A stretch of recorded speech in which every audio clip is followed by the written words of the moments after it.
মিথ্যা রাজনৈতিক হামলার শিকার বলে মুখ্যমন্ত্রী ত্রাণ তহবিলের টাকা হাতিয়ে নিচ্ছে, কিন্তু ঝড়ে ক্ষতিগ্রস্তদের 1 টাকাও দেয়নি অভিযোগ রবীন্দ্র দেববর্মার।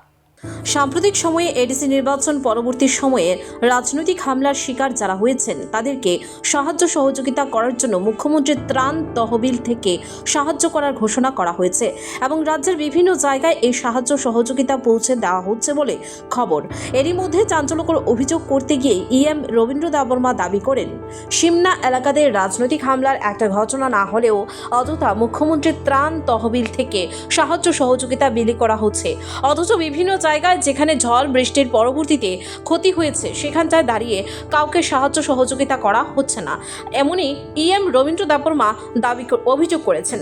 পাশাপাশি তিনি এই গোটা ঘটনাকে রাজনৈতিক উদ্দেশ্য প্রণোদিত এবং মানুষের ক্ষোভের অভিমুখকে অন্যদিকে ঘুরিয়ে দেওয়ার প্রয়াস বলে দাবি করতে গিয়ে অভিযোগ করেন, এই সময়ের মধ্যে গোটা রাজ্যের পাশাপাশি সিমনা এলাকাতেও কাজ নেই, খাদ্য নেই, যার পরিপ্রেক্ষিতে মানুষ রীতিমতো দিশাহীন অবস্থায় জীবনযাপন করছে।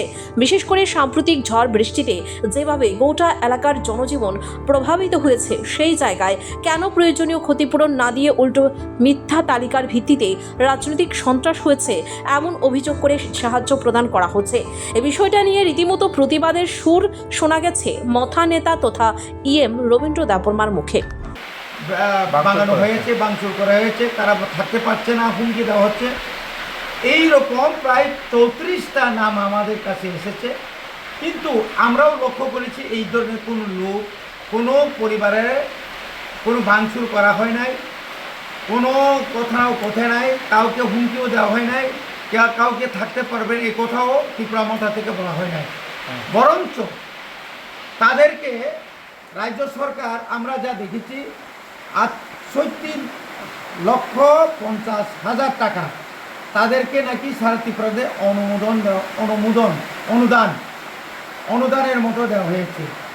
অপরদিকে এই কয়েকদিন ঝড় বৃষ্টিতে এবং নির্বাচন আগেও এই এলাকায় অনেক বড় বড় তুফান হয়েছে, যার ফলে ঘরবাড়ি এবং ওই শিলাবৃষ্টিতে প্রচুর ফসল এবং রাস্তাঘাট, বাড়িঘর, টিনের সমস্ত ক্ষতি হয়ে যাচ্ছে।